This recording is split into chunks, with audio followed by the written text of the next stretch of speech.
दोस्तों हमने ये समझा कि राजनीति क्या है और हमने इसके साथ साथ ये भी समझा था कि तुलनात्मक राजनीति क्या होती है। तुलनात्मक राजनीति की प्रकृति या तुलनात्मक राजनीति को समझने के बाद मैंने आपको बताया था कि व्यवस्था उपागम क्या होती है या फिर संरचनात्मक कार्यात्मक उपागम क्या होता है और राजनीतिक सांस्कृतिक उपागम क्या होता है। तो ये तीन उपागम मैंने आपको बताए थे। इनकी वीडियो का लिंक मैंने नीचे डिस्क्रिप्शन में दे दिया है, आप वहां जाकर इन उपागमों को समझ सकते हैं। दोस्तों अगर आपको यही नहीं पता होगा कि राजनीतिक तुलनात्मक राजनीति होती क्या है, इसके उपागमों की शुरुआत क्या कहां से होती है, तो आइए मेरे साथ इस वीडियो के लास्ट तक बने रहना, क्योंकि यहाँ पर दो उपागम के बारे में और यहाँ पर हम आज बात करने वाले हैं। दोस्तों आज जो हम बात करेंगे वो बात करेंगे कि राजनीति का अर्थव्यवस्था उपागम क्या होता है और दूसरा कि तुलनात्मक अध्ययन के नारीवादी उपागम क्या होता है। इस दो उपागमों के बारे में हम बात करेंगे। तो सबसे पहले आइए हम समझते हैं कि राजनीति का अर्थव्यवस्था उपागम क्या होता है, इसके बारे में समझते हैं।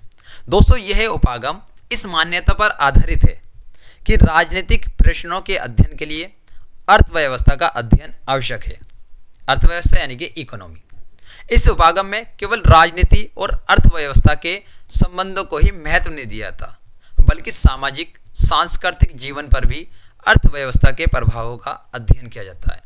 यानी कि ये उपागम जो है यह बहुआयामी उपागम है। यानी कि इसमें जब हम बात करते हैं तो समाज के सोसाइटी को लेकर भी, कल्चर को लेकर भी, यानी कि उसके लाइफ पे क्या इफेक्ट पड़ते हैं इकोनॉमिक, इसके बारे में हम समझते हैं। राजनीतिक और अर्थव्यवस्था के बीच संबंधों को मार्क्स ने सबसे अधिक महत्व दिया, अतः यह उपागम मार्क्सवादी दृष्टिकोण से जुड़ा हुआ है।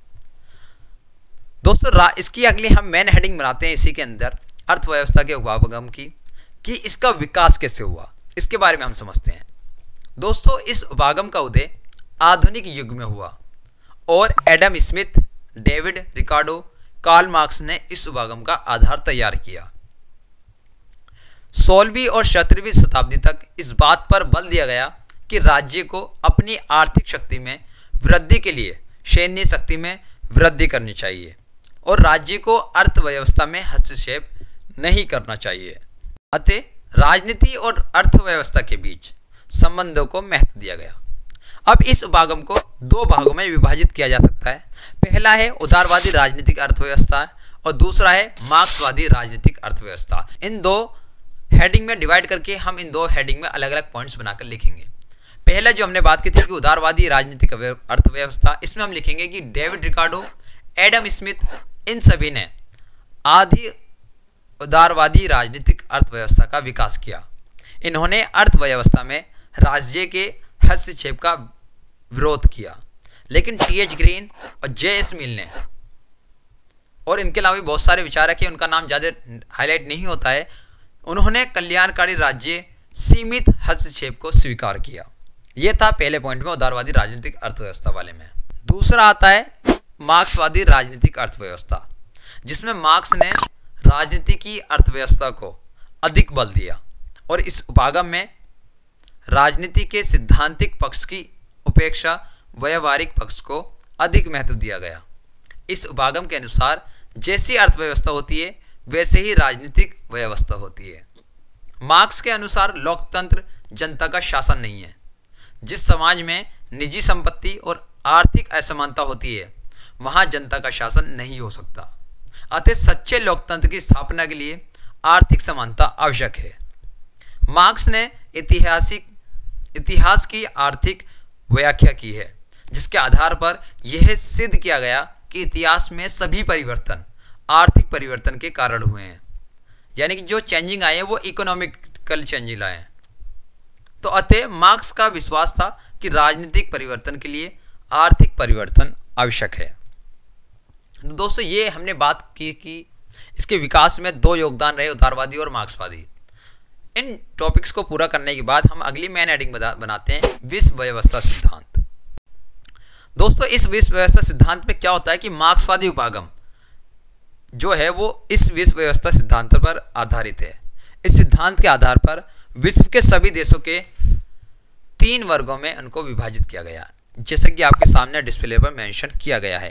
पहला कोर, फिर दूसरा पेरीफेरी, फिर तीसरा पेरीफेरी यानी कि अर्ध परिधि और परिधि के देश। यानी पहले सेंट्रल में हो गए, फिर उसमें अर्ध परिधि हो गए, उसके बाद परिधि के राज्य हो गए। ये 3 कैटेगरी इनकी बनाई गई। वो देश जो आर्थिक रूप से अत्यंत शक्तिशाली है उन्हें केंद्र का देश कहा गया है, यानी जो पावरफुल है उन्हें सेंट्रल में रखा गया है। वो देश जो अपेक्षाकृत कम सीमित है उन्हें अर्ध परिधि में, यानी कि सेंट्रल से ऊपर रखा गया है। और जो अत्यंत पिछड़े या विकासशील देश है उन्हें परिधि वाले देश कहा गया है, यानी सबसे बाहर उन्हें ही रखा गया है।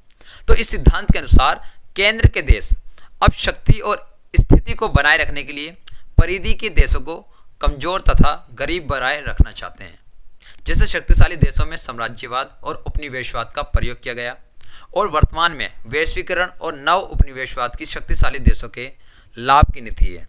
और जो है वो राजनीतिक और अर्थव्यवस्था के बीच जो है यहाँ पर घनिष्ठ संबंध है।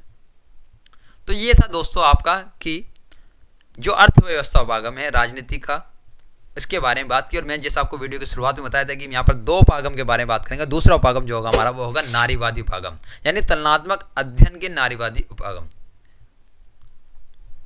तो दोस्तों इसे समझते हैं कि 1960 और 1970 के दशक में नारीवादी आंदोलन के फलस्वरूप राजनीति में नारीवादी दृष्टिकोण का जन्म हुआ।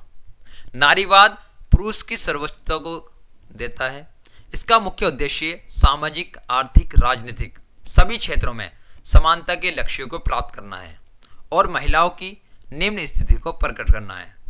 तुलनात्मक अध्ययन के लिए लंबे समय तक संविधान और राजनीति की तुलना को महत्व दिया गया और आधुनिक युग में राजनीति, संस्कृति, राजनीतिक अर्थव्यवस्था आदि उपागमों का जन्म हुआ।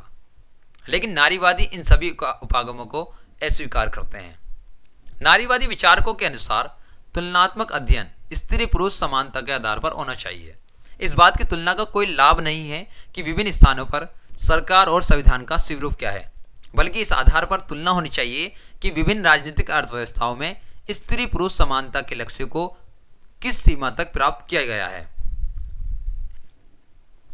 नारीवादी उपागम पितृसत्ता का विरोध करती है, अतः यह उपागम पुरुष की सत्ता का विरोध करती है। समकालीन लोकतांत्रिक व्यवस्था में कानूनी रूप से भेदभाव कम हो गया है, व्यवहारिक रूप से अब भी बहुत अधिक भेदभाव है, अतः लैंगिक आधार पर तुलना होनी चाहिए।